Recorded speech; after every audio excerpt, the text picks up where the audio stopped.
The state government believes the next 2 weeks are critical if we're going to avoid a second lockdown. We're doing okay, but we're on high alert. And it's a threat that we need to be ahead of the curve on, and that is why in New South Wales we've taken the position of being cautious early so that we can avoid some longer restrictions being removed. From next Friday, group bookings at cafes, restaurants, bars and clubs will be limited to 10.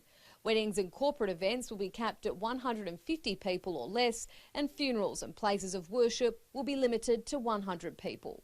Funerals, depending on the religion and the ceremonies, there are different aspects to the service. Part of the service is seated, part of it might be at a burial place. So funerals are much more complex in how people interact with each other, whereas weddings, our expectation is everybody comes down, sits down and stays seated.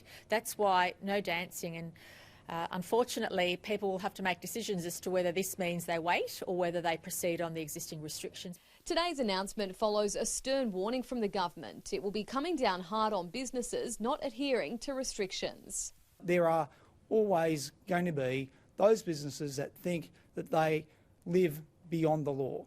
Well, today's announcement says no, you must now comply with the law. Download your safety plan, register that safety plan, and then make sure that you comply with that safety plan.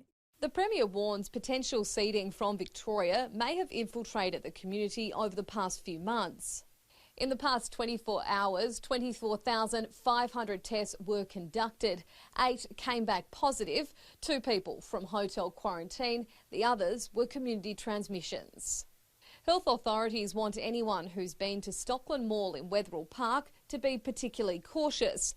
5 recent cases have been linked to the centre. And it's a good wake-up call for all of us, because I feel that there was too much complacency in the community. All of us thought the worst is behind us, life is back to normal. Well, unfortunately, it's not. Charlotte Mortlock, Sky News, Sydney.